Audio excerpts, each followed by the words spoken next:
آپ نے انصار کو سیدنا انس بن مالک رضی اللہ عنہ کے گھر جمع فرمایا۔ مہاجرین کی تعداد 45 تھی۔ آپ مہاجرین اور انصار میں سے ایک ایک کو بلاتے گئے اور فرماتے گئے تم بھائی بھائی ہو۔ پھر ہوا یہ کہ یہ اخوت حقیقی اخوت سے بھی بڑھ گئی۔ اس موقع پر انصار نے جس فیاضی، ایثار اور میزبانی کا مظاہرہ کیا، انسانی تاریخ اس کی مثال پیش کرنے سے قاصر ہے۔ انصار نے مہاجر بھائیوں کی حیثیت مہمانوں کی نہ رہنے دی، بلکہ انہیں اپنی جائیداد اور کاروبار میں برابر کا حصے دار بنا لیا۔ اس طرح مہاجرین بہت جلد اپنے پیروں پر کھڑے ہو گئے۔ مہاجرین سے یہ انصار کی محبت ہی کا نتیجہ تھا کہ انہوں نے نبی صلی اللہ علیہ وسلم پر اپنے کھجوروں کے باغات پیش کیے کہ آپ ان باغات کو ان کے اور مہاجرین کے درمیان تقسیم کر دیں۔ آپ نے انکار فرمایا تو انصار نے مہاجرین سے کہا آپ لوگ کام کر دیا کریں، ہم پھلوں میں آپ لوگوں کو شریک کر لیں گے۔ آپ صلی اللہ علیہ وسلم نے اس تجویز کو پسند فرمایا۔ سیدنا سعد بن ربیع رضی اللہ عنہ بڑے مالدار انصاری تھے۔ انہوں نے اپنے مہاجر بھائی سیدنا عبد الرحمن بن عوف رضی اللہ عنہ سے کہا میرا مال آدھا آدھا تقسیم کر لو، میری 2 بیویاں ہیں، دیکھو جو تمہیں پسند ہو مجھے بتلا دو، میں اسے طلاق دے دیتا ہوں، عدت گزر جائے تو اس سے شادی کر لینا۔ یہ سن کر سیدنا عبد الرحمن بن عوف رضی اللہ عنہ نے فرمایا اللہ آپ کے اہل اور مال میں برکت دے، مجھے آپ بازار کا راستہ بتا دیں۔ انہوں نے بنو قینقاع کے بازار کا پتہ بتلا دیا۔ یہ بازار چلے گئے، محنت مزدوری کی، واپسی پر ان کے پاس کچھ فاضل پنیر اور گھی تھا۔ پھر تھوڑے ہی دن گزرے تھے کہ انہوں نے مال بھی کمایا اور ایک انصاری عورت سے شادی بھی کی۔ مدینے میں مسلمانوں کے علاوہ 2 اور جماعتیں بھی تھیں۔ یہ دونوں جماعتیں ہر لحاظ سے مسلمانوں سے مختلف تھیں۔ ان کا عقیدہ، دین، مصلحتیں، ضروریات، جذبات اور احساسات بالکل مسلمانوں کے خلاف تھے، اور یہ دونوں جماعتیں تھیں مشرکین اور یہود کی۔ چنانچہ نبی اکرم صلی اللہ علیہ وسلم نے ایک عہد و پیمان مسلمانوں کے مابین کرایا اور ایک دوسرا عہد و پیمان مسلمانوں اور مشرکین نیز مسلمانوں اور یہود کے درمیان کرایا، اور اس بارے میں ایک تحریر بھی لکھی گئی جس کے خاص خاص نکات یہ ہیں۔ نمبر 1، قریش اور یثرب کے مومنین و مسلمین اور ان کے ماتحت ہو کر ان کے ساتھ ملنے والے اور جہاد کرنے والے بقیہ لوگوں سے الگ ایک امت ہیں۔ نمبر 2، ان کی دیت کی ادائیگی اور قیدی کی رہائی اہل ایمان کے درمیان سابق دستور کے مطابق ہوگی، اور یہ فدیے اور دیت میں اہل ایمان کی مدد کریں گے۔ نمبر 3، یہ لوگ مفسد، ظالم اور باغی کے خلاف ایک ہاتھ ہو کر اٹھیں گے، چاہے وہ ان کی اپنی اولاد ہی کیوں نہ ہو۔ نمبر 4، کوئی مومن کسی مومن کو کافر کے بدلے قتل نہیں کرے گا اور نہ کسی مومن کے خلاف کسی کافر کی مدد کرے گا۔ نمبر 5، اللہ کا ذمہ ایک ہے، لہذا ایک معمولی آدمی کا دیا ہوا ذمہ بھی سارے مسلمانوں پر لاگو ہوگا۔ نمبر 6، جو یہود مسلمانوں کے پیروکار ہو جائیں ان کی مدد کی جائے گی اور وہ دوسرے مسلمانوں کی طرح ہوں گے۔ نمبر 7، مسلمانوں کی صلح ایک ہوگی۔ نمبر 8، جو کسی مومن کو قصدن قتل کر دے اس سے قصاص لیا جائے گا، سوائے اس صورت کے کہ مقتول کے ولی راضی ہو جائیں، اور اہل ایمان پر ضروری ہے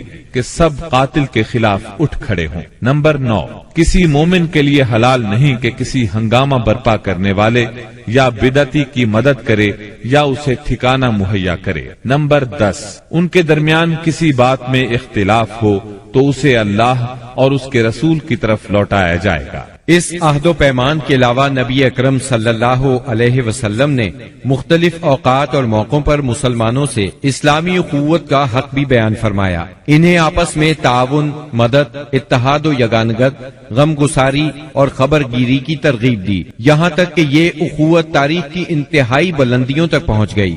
باقی رہے مشرکین تو ان کا معاملہ اور تھا۔ ان کی اکثریت اپنے سرداروں اور بڑوں سمیت مسلمان ہو چکی تھی، اور ان میں اتنی سخت نہیں تھی کہ مسلمانوں کے مقابلے میں کھڑے ہو سکیں، لہٰذا ان سے نبی اکرم صلی اللہ علیہ وسلم نے یہ عہد لیا کہ کوئی مشرک قریش کی جان و مال کو پناہ نہیں دے گا اور نہ کسی مومن کے آگے اس کی حفاظت کے لیے رکاوٹ بنے گا۔ اس عہد کے بعد ان کی طرف سے کوئی اندیشہ نہ رہا۔ باقی رہے یہود، تو ان کے ساتھ نبی اکرم صلی اللہ علیہ وسلم نے جو معاہدہ کیا اس کے خاص نکات یہ ہیں۔ نمبر 1، یہود مسلمانوں کے ساتھ ایک امت ہوں گے، ان کے لیے ان کا دین اور مسلمانوں کے لیے مسلمانوں کا دین ہوگا، ان کے ذمے ان کا خرچ ہوگا اور مسلمانوں کے ذمے مسلمانوں کا خرچ ہوگا۔ نمبر 2، جو طاقت اس معاہدے کے کسی بھی فریق سے جنگ کرے گی یا یثرب پر حملہ کرے گی، سب آپس میں اس کے خلاف تعاون کریں گے اور ہر ایک اپنی جانب کا دفاع کرے گا۔ نمبر 3، اس معاہدے کے شرکاء کے درمیان خیر خواہی، خیر اندیشی اور نیکوکاری کے تعلقات ہوں گے، گناہ کے نہیں۔ نمبر 4، آدمی اپنے حلیف کے جرم میں نہیں پکڑا جائے گا۔ نمبر 5، مظلوم کی مدد کی جائے گی۔ نمبر 6، جب تک جنگ برپا رہے گی یہود بھی مسلمانوں کے ساتھ خرچ برداشت کریں گے۔ نمبر 7، اس معاہدے کے شرکاء پر یثرب میں ہنگامہ آرائی اور کشت و خون حرام ہوگا۔ نمبر 8، اگر ان میں کوئی ہنگامہ یا جھگڑا برپا ہو جائے تو اس کا فیصلہ اللہ اور اس کے رسول کریں گے۔ نمبر 9، قریش اور ان کے مددگاروں کو پناہ نہیں دی جائے گی۔ نمبر 10، یہ معاہدہ کسی ظالم یا مجرم کے لیے آڑ نہیں بنے گا۔ اس معاہدے کی روح سے یثرب کے سارے باشندے مسلمان، مشرکین اور یہود ایک ہی وحدت کی لڑی میں پرو دیے گئے۔ مدینہ اور اس کے اطراف کو ملا کر ایک آزاد اور خود مختار حکومت قائم ہو گئی۔ اس میں مسلمانوں کا کلمہ نافذ تھا اور اس کے سربراہ محمد صلی اللہ علیہ وسلم تھے۔ اس دوران 1 اور 2 ہجری میں کئی اہم واقعات پیش آئے، ان میں سے کچھ اس طرح ہیں۔ اسی دوران میں قبلے کی تبدیلی کا حکم آیا۔ مکہ مکرمہ سے ہجرت کر کے مدینہ منورہ آنے کے بعد 16 یا 17 ماہ تک مسلمان بیت المقدس کی طرف رخ کر کے نماز پڑھتے رہے۔ اب حکم آیا کہ خانہ کعبہ یعنی مسجد الحرام کی طرف منہ کر کے نماز ادا کی جائے۔ اسی سال میں رمضان المبارک کے روزے رکھنے اور زکوٰۃ ادا کرنے کے احکام نازل ہوئے۔ پھر عیدین کی نماز اور صدقۃ الفطر کا حکم دیا گیا۔ اسی سال میں پہلی عید الفطر اور پہلی عید الاضحیٰ پڑھی گئی۔ اسی سال نبی کریم صلی اللہ علیہ وسلم نے اپنی پیاری بیٹی سیدہ فاطمہ رضی اللہ عنہا کی شادی سیدنا علی رضی اللہ عنہ سے کی۔ سب سے بڑھ کر یہ کہ اسی سال میں مسلمانوں پر حکم الہی سے جہاد فرض کیا گیا اور مسلمانوں کو اپنے دفاع کا حق دیا گیا۔ مکہ معظمہ میں صرف تبلیغ کا حکم تھا، اب اپنے تحفظ میں تلوار اٹھانے کا حکم آ گیا۔ چنانچہ سریوں اور غزوات کا آغاز ہوا۔ جن جنگوں میں آپ نے کسی صحابی کو امیر لشکر بنا کر بھیجا وہ سریہ کہلاتی ہے، اور جن جنگی مارکوں میں آپ خود امیر لشکر ہوئے وہ غزوہ کہلاتے ہیں۔ تاریخ اسلام میں غزوات کی تعداد 21 سے لے کر 27 تک بیان کی جاتی ہے، جبکہ سریوں کی تعداد اس سے کہیں زیادہ ہے۔ اس سال کے دوران کئی غزوات ہوئے، لیکن سب سے مشہور غزوہ بدر ہے۔ نبی کریم صلی اللہ علیہ وسلم جب ہجرت کر کے مدینہ منورہ پہنچے تو ان دنوں مدینے میں ایک نہایت دولت مند اور با اثر شخص عبداللہ بن ابی تھا۔ ہجرت سے پہلے انصار میں اس کا بہت اثر و رسوخ تھا۔ انصار اسے اپنا سردار بنانے والے تھے، بلکہ اس کی تاج پوشی کے لیے ایک تاج بنوا لیا گیا تھا۔ اسی دوران میں آپ صلی اللہ علیہ وسلم ہجرت کر کے مدینہ پہنچے اور انصار کے دونوں قبائل نے آپ کے ہاتھ پر بیعت کر لی، اور میثاق مدینہ کے ذریعے سے یہودیوں نے بھی آپ کی قیادت کو تسلیم کر لیا۔ اس سے عبداللہ بن ابی کی سرداری کے منصوبے دھرے کے دھرے رہ گئے۔ اس بنا پر اس نے آپ کی مخالفت پر کمر باندھ دی۔ ادھر مشرکین مکہ جو اسلام، مسلمانوں اور رسول اللہ صلی اللہ علیہ وسلم کی دشمنی میں جل بھن رہے تھے، انہوں نے عبداللہ بن ابی کو ایک دھمکی آمیز خط تحریر کیا۔ اس خط میں انہوں نے 2 ٹوک الفاظ میں لکھا: آپ لوگوں نے ہمارے صاحب کو پناہ دے رکھی ہے، اس لیے ہم اللہ کی قسم کھا کر کہتے ہیں یا تو آپ لوگ اس سے لڑائی کریں یا اسے نکال دیں، یا پھر ہم اپنی پوری جمعیت کے ساتھ آپ لوگوں پر چڑھائی کر کے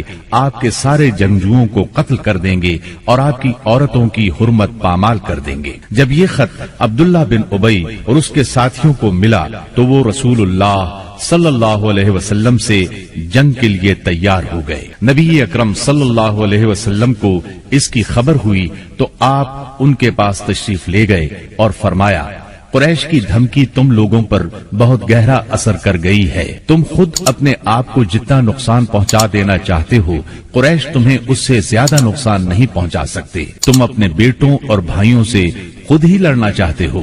نبی اکرم صلی اللہ علیہ وسلم کی یہ بات سن کر لوگ بکھر گئے۔ اس وقت تو عبداللہ بن ابی جنگ کے ارادے سے باز آ گیا، کیونکہ اس کے ساتھی ڈھیلے پڑ گئے تھے یا بات ان کی سمجھ میں آ گئی تھی، لیکن حقیقت میں قریش کے ساتھ اس کے تعلقات خفیہ طور پر قائم رہے، کیونکہ مسلمانوں اور مشرکین کے درمیان شر اور فساد کا کوئی موقع وہ ہاتھ سے جانے نہیں دینا چاہتا تھا۔ پھر اس نے اپنے ساتھ یہود کو بھی ملا رکھا تھا تاکہ اس معاملے میں ان سے بھی مدد حاصل کرے، لیکن وہ تو نبی صلی اللہ علیہ وسلم کی حکمت تھی جو رہ رہ کر شر و فساد کی آگ کو بجھا دیتی تھی۔ مسلمانوں کی ہجرت اور مدینے میں ان کی کامیابی سے کفار مکہ بہت تل ملا رہے تھے اور مدینے پر چڑھائی کے بہانے ڈھونڈ رہے تھے۔ رسول اللہ صلی اللہ علیہ وسلم کے بڑھتے ہوئے اقتدار اور اسلام کی اشاعت نے مکہ میں ابو جہل اور ابو سفیان کو سخت بے چین کر دیا تھا۔ یہی کیفیت مدینے میں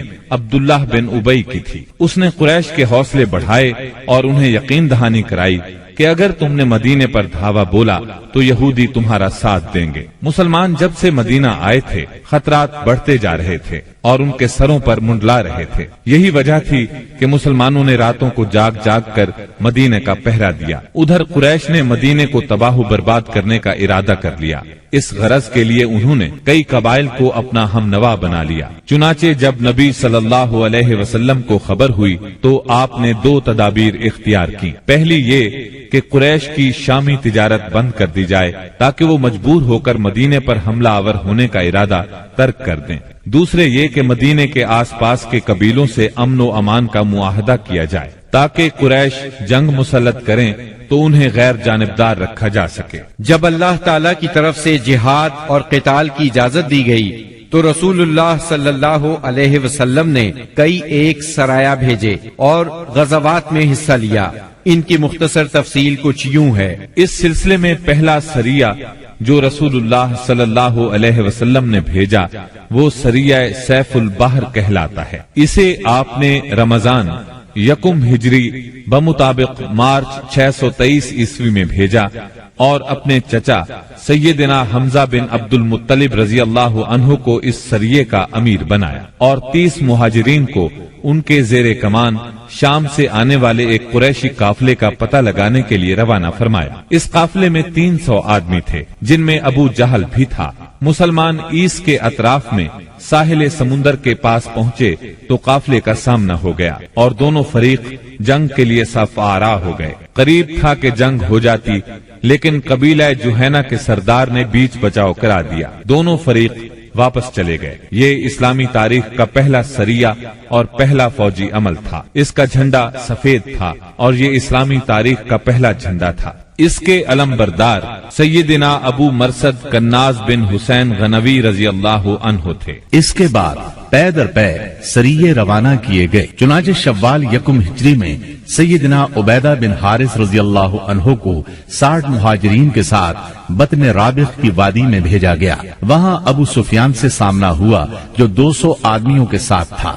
دونوں طرف سے تیر چلے لیکن جنگ نہ ہوئی۔ پھر ذی قعد یکم ہجری میں سیدنا سعد بن ابی وقاص رضی اللہ عنہ کو 20 مہاجرین کے ساتھ خرار کی طرف بھیجا گیا جو کہ جوفا کے قریب ایک مقام ہے، لیکن ان کا کسی سے سامنا نہ ہوا۔ اس کے بعد سفر 2 ہجری میں 70 مہاجرین کے ساتھ رسول اللہ صلی اللہ علیہ وسلم خود نکلے اور ابوا یا ودان تشریف لے گئے۔ مہم کا مقصد قریش کے ایک قافلے کی راہ روکنا تھا، لیکن کسی سے سامنا نہ ہوا۔ یہ پہلی مہم تھی جس میں رسول اللہ صلی اللہ علیہ وسلم بذات خود نکلے۔ اس کے بعد ربیع الاول 2 ہجری میں رسول اللہ صلی اللہ علیہ وسلم 200 صحابہ کے ساتھ روانہ ہوئے۔ مقصود قریش کا قافلہ تھا، جس میں امیہ بن خلف سمیت قریش کے 100 آدمی اور 2500 اونٹ تھے۔ آپ رضوہ کے اطراف میں مقام بوات تک تشریف لے گئے، لیکن کسی سے سامنا نہ ہوا۔ اسی مہینے میں قرز بن جابر فہری نے مشرکین کی ایک مختصر سی فوج کے ساتھ مدینہ کی چراگاہ پر چھاپا مارا اور کچھ مویشی ہانک کر لے گیا۔ رسول اللہ صلی اللہ علیہ وسلم نے 70 صحابہ کے ہمراہ اس کا تعاقب کیا اور بدر کے اطراف میں واقع وادی صفوان تک تشریف لے گئے، لیکن قرز نکل بھاگا۔ اسی واقعے کو بعض لوگ غزوہ بدر اولا بھی کہتے ہیں۔ اس کے بعد آپ جمادی الاولا یا جمادی الاخری 2 ہجری میں 150 یا 200 مہاجرین کے ساتھ ذوالعشیرہ تک تشریف لے گئے۔ مقصود قریش کے ایک قافلے کو روکنا تھا جو ملک شام جا رہا تھا، لیکن آپ کے پہنچنے سے پہلے وہ جا چکا تھا۔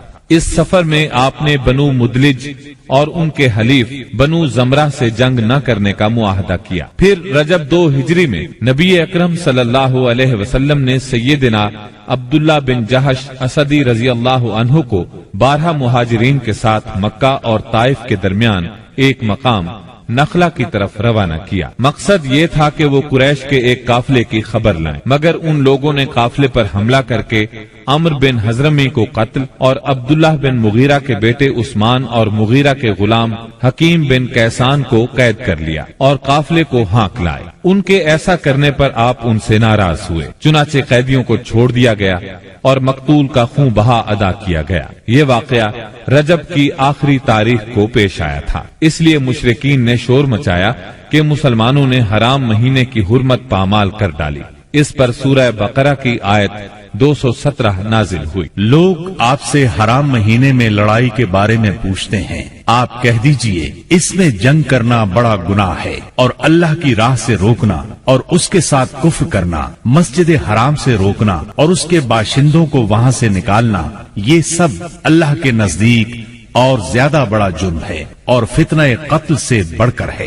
یہ تھی جنگی نقل و حرکت جو مدینہ منورہ اور اس کے اطراف کے امن کی حفاظت کے لیے نبی صلی اللہ علیہ وسلم اور مسلمانوں نے قائم کر رکھی تھی۔ اس سے قریش کو یہ بتلانا بھی مقصود تھا کہ اگر وہ اپنے شر سے باز نہ آئے تو انجام برا ہوگا، لیکن وہ اپنی خودسری اور تکبر میں بڑھتے ہی چلے گئے۔ چنانچہ بدر کے میدان میں انہوں نے اس کی سزا پا لی اور جزا بہرحال گھاٹے ہی کی تھی۔ 17 رمضان 2 ہجری کو غزوہ بدر ہوا۔ یہ قریش اور مسلمانوں کے درمیان پہلا فیصلہ کن معرکہ تھا۔ اس کا سبب یہ ہوا کہ رسول اللہ صلی اللہ علیہ وسلم جس قافلے کے لیے ذوالعشیرہ تک تشریف لے گئے تھے اور وہ بچ کر شام چلا گیا تھا، آپ صلی اللہ علیہ وسلم اس کی طاق میں تھے اور اس کی خبر لانے کے لیے آپ نے شام کے مقام ہورا تک طلحہ بن عبید اللہ اور سعید بن زید رضی اللہ عنہما کو بھیجا۔ چنانچہ جیسے ہی یہ قافلہ وہاں سے گزرا، انہوں نے فوراً مدینہ منورہ خبر پہنچائی۔ اس قافلے میں اہل مکہ کی بڑی دولت تھی، یعنی 1000 اونٹ جن پر کم از کم 262 کلو سونے کی مالیت کا سامان تھا، اور اس کی حفاظت کے لیے صرف 40 آدمی تھے۔ خبر ملتے ہی رسول اللہ صلی اللہ علیہ وسلم نے صحابہ کرام رضی اللہ عنہم کو نکلنے کی دعوت دی، تاہم نکلنا ضروری نہیں قرار دیا۔ چنانچہ اس دعوت پر 313، 314 یا 317 صحابہ نے لبیک کہا۔ ان میں 82 یا 83 یا پھر 86 مہاجرین تھے اور بقیہ انصار، اور پھر انصار میں سے 61 قبیلہ اوس سے تھے اور 170 قبیلہ خزرج سے تھے۔ انہوں نے مکمل تیاری بھی نہیں کی تھی۔ سواری میں صرف 2 گھوڑے، ایک سیدنا زبیر بن عوام اور دوسرا سیدنا مقداد بن اسود کندی کے پاس تھا۔